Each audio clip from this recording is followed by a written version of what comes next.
Thanks, everybody. Welcome to the post-match press conference, South Africa and Namibia. We have Rassie here, along with Schalk Brits, for this press conference. I'll start with Rassie and a quick question. How do you feel about the win tonight, following the game last week? Preparation's still going well? Yeah, I think obviously out of all the teams, without a doubt, we had last week the toughest pool game. I can say that from experience. So we needed to bounce back with a win. So we got the win and the 5 points. So that was important. It was awful looking at the table and seeing us have 0 league points or table points. So that's a positive. But then in the same breath, you could see Namibia was obviously targeting more the Canada game as a win. They were resting a few players. So by no means are we seeing that we're all done and all well done now. We are all realistic about where we are and what we still have to do. Let's take some questions. We've got one at the front here. If you could just grab a microphone, please. Rassie Erasmus from Rugby News Service. In terms of the performance, were you satisfied? I know 9 tries looks good. There were some good tries scored, but did you get what you wanted to out of the game? Yes, I think so. It's difficult to explain to people how tough it is to handle in these conditions. It's always easy the first 20-25 minutes. You can ask the players. The chat was before, and listen, the first 15-20 minutes the ball's going to stick, and after that it's going to be almost impossible to handle the ball. And then it gets a little bit boring. And I guess you could see it even in the Island Japan game. I think the Japanese did really well because they used to these conditions to really handle the ball up until the end. So for us overall, I think a few boxes ticked. Certainly not a perfect performance. Certainly a lot of work still to do. But we're now in that crunch game, which we always knew even before the World Cup started. We always said there's going to be 4 really important games in the World Cup, and it's either going to be New Zealand, Italy, and then the 3 quarterfinal, semi-final, final games, and now it's Italy and the 3 playoff games. So yes, a lot of work ahead. Rassie, just a word on the back row and that combination, how it went tonight, and is it something you can persist with going forward? No, I don't think we will go into the big games with Schalk at 8. As I tried to explain to the guys, when you're going into a World Cup, you only can take 31 players there, and to make sure that all 3 hookers stay fresh, involved, up to speed, fit, match fit, contact fit, wrestle fit, those kind of fitness is tough to do when you have only so much games and you have to manage everybody. If you now can think only after 2 games, Malcolm has a good chunk of rugby, Bongi has a good chunk of rugby, and Schalk had a good chunk of rugby, So that's a positive of having a guy that's so versatile like Schalk. If we do get an injury and Schalk has to start say against Italy or in a quarterfinal, it wouldn't be like he hasn't played for a while. Same with Bongi and the same with Malcolm. So that was when we selected the World Cup squad. That was always the thinking behind that. So I guess if we really do get injuries, we can always draft some of the loose forwards who's on standby, like Reinhard Elstad and those guys in. But this was purely just to make sure that the big boy stays match fit and right in the mix.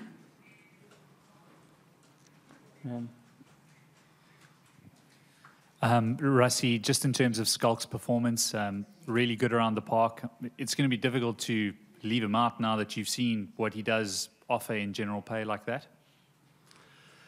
I've known him for 20 years, so tonight wasn't a surprise for me what he brought to the party.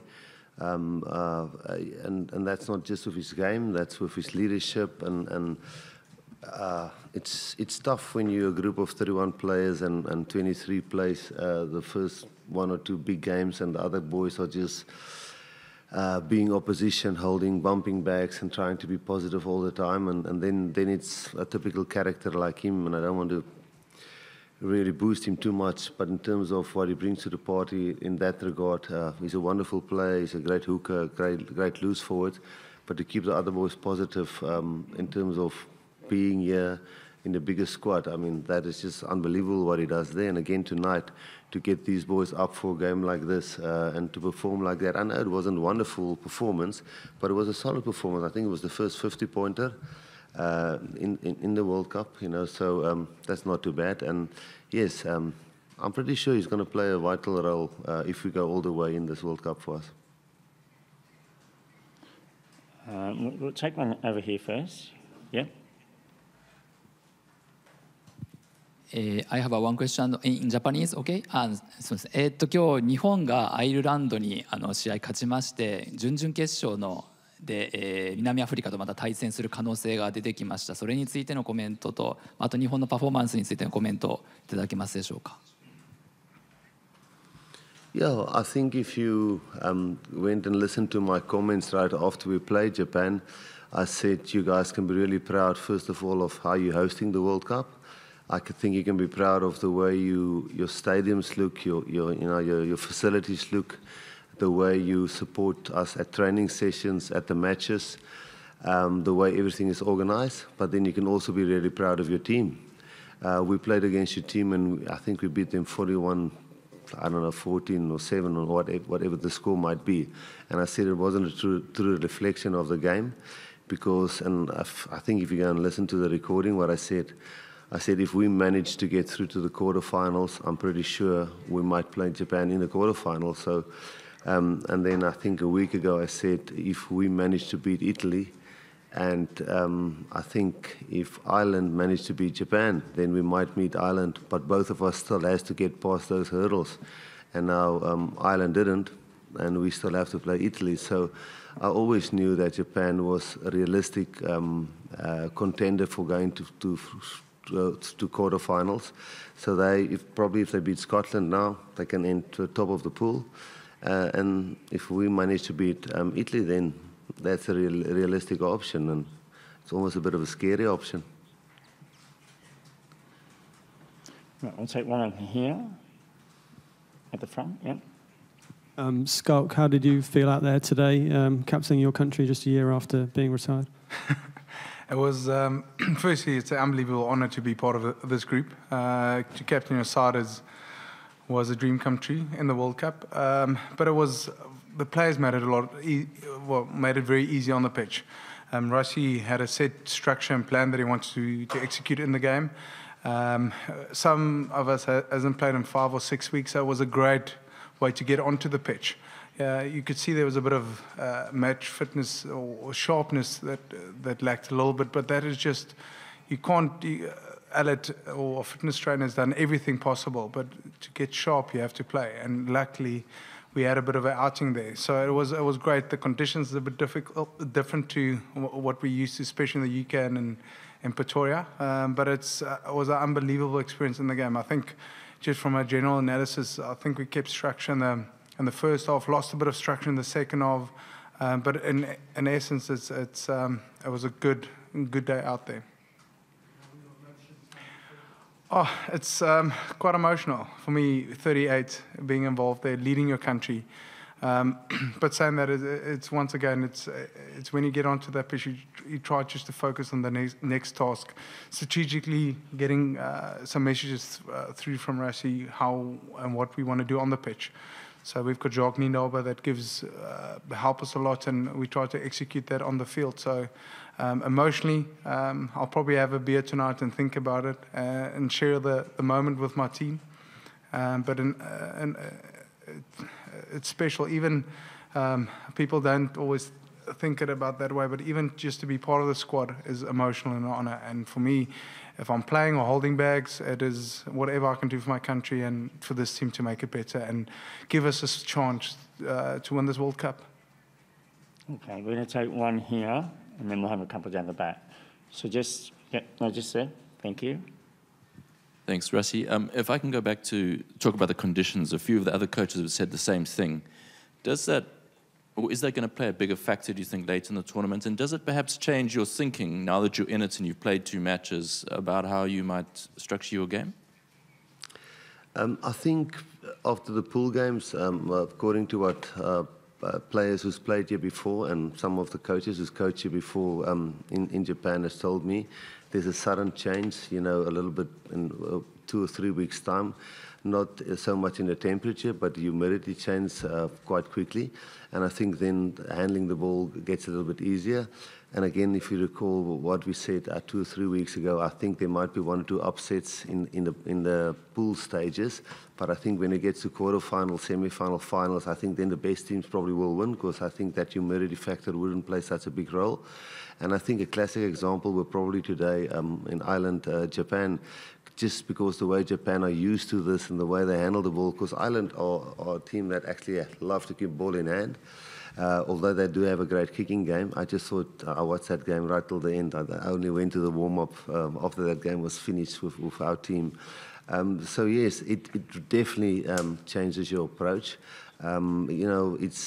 It's not just the ball that's wet, it's your arms that wet, it's your jersey that's wet. Half time the guys change the jersey, but within 5 minutes everything is just soaking and slippery again. So everything is, even a maul, when you maul in a line out to transfer the ball from the jumper to the back of the maul, that's different. So it's difficult to adapt, and I don't think you will adapt in the next week or two, and then all of a sudden it probably will go away. So it's tough for everybody. Then we have a question down the back. スカルク選手に聞きます。前半はナンバー8でボールキャリーをして、後半はスクラムを組んでラインアウトでボールを投げて、すごく走り回っていたのが印象的だったんですけども、38歳という年齢であれだけ動ける秘訣は何なんでしょうか。A wife that pushes me very hard and a coach that pushes me hard. No, it's just I'm lucky that I've got coaches that manage, and a fitness trainer that manage me quite well. I can't do what a 25 or 24-year-old player does during the week, and luckily they manage me from an off-feet perspective. But for me, it's phenomenal just to be on the pitch. If I can play, well, I can't play lock, I'm too short for that. But in any way, I'll probably push for centre next time. But yeah, it's fantastic just to be part of a great squad. No, now we had a question just... follow-up question?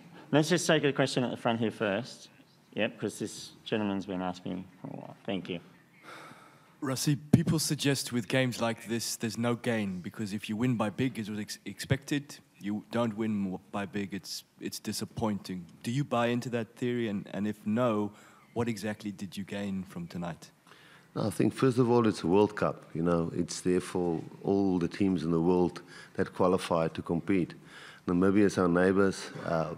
World Rugby has put a lot of time and effort to make Tier 2 teams competitive. In 10 or 15 years ago, Namibia got 100 points in the World Cup. There was a lot of big scores. Japan got 100 points in 1995 when the World Cup was in South Africa. So there's a definite improvement in Tier 2 teams. As you see, Japan are beating us and teams like Ireland now. So we've got a responsibility to play these games as hard as we can to make teams like Namibia see where they are and they realize where they are and where they must improve. And then obviously, I can still tell you, our boys are sore. It's our neighbours that we played against. They speak the same language as us. They know our players. They play in some of the local Varsity Cup rugby, some Currie Cup rugby against us. They know our players well. So they really came for us physically really hard. So we might not have tactically been really hard challenged in this game, but physically we were challenged. So yes, I guess a lot of people will point fingers and say there wasn't a great performance. But for us, then at least it was a physical challenge. And some guys got match fitness, and now we've got some log points out of this, and now we are a little bit better prepared for the Italy test match. So we just have time for 2 more questions. This gentleman at the front here. Yep, the microphone's in. Rassie, just your thoughts on Fran Stein, his performance he's been out for a while, and Warwick Holland. Yeah, it's always difficult to sit here without really sitting down and analysing for a couple of hours every single player's individual things, because sometimes you just see a last pass or just see a try-scoring opportunity, but you don't go and look, how was his breakdown work, how was his high ball, how was his passing. So there's so many different things that one has to analyse. But I think overall, if you look at the physicality Fran Stein brought, I thought 1 or 2 runs here down the blind side, 1 or 2 clearance kicks he brought wasn't too bad. So I thought, and then he played a full 80 for the first time, and he started for the first time since 2012. So that was good. And then I thought Warwick was definitely very elusive. There were 1 or 2 opportunities where he scored a try himself and he made 1 or 2 tries. But early in the game, there was 1 or 2 opportunities where he could have put guys away. But you can put that down to rustiness and not really playing a lot in the last couple of... He only played against Australia and then a little bit later against Argentina. So all of them massive talents. And yes, I guess whenever we do get an injury, Warwick would be a guy I'll back any single time. But we do have guys like Cheslin and Villy and those guys who's currently in the saddle when it comes to first choice or in the match 23. And then a guy like Fran Stein, yes, there's some good decisions to be made now in the next week or so. Who's covering 12, reserve, Elton, who's the backup 15, who's the backup 10. I'll have to make some thinking with the selectors. There's some good options there. And we don't have a lot of injuries, and Jesse is also fit. So I'm not into a bad position in terms of squad depth. But to be honest, I'll have to analyze the video more proper to give you a decent answer. Okay, unfortunately, we're going to have one time for one more question. I think the gentleman down the back had one. 最後にキャプテンにピッチ見てるとあなたの赤い可愛らしいヘッドキャップがどこに走ってるかすぐ見えるんですけど、なんかこだわりはあるんですか?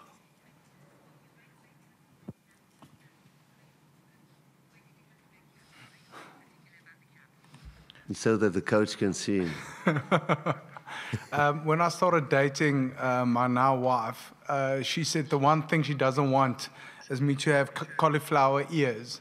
So she's not a really rugby girl. So she said the only thing she doesn't want is me to have cauliflower ears. So that was a promise or the sacrifice I made. Is I'll always have to wear a cap.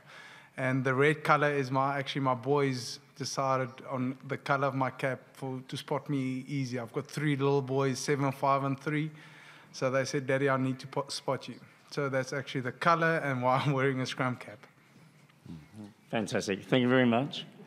Can we just finish off by saying, wherever we stayed, win or lose, last week we lost, this week we won.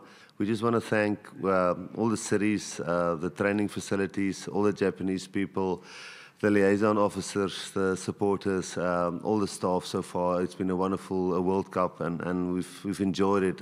Everything's been organized perfect, and it's been one of the best experiences so far of our life, and we just want to thank you for that. Thank you. Thanks to Rassie and Scott. That's a great way to win. So thank you very much for that. And we'll let the guys go now, and the mix zone will open up straight away. So head on down there for the teams to come through. Thanks very much. Thank you. Thank you.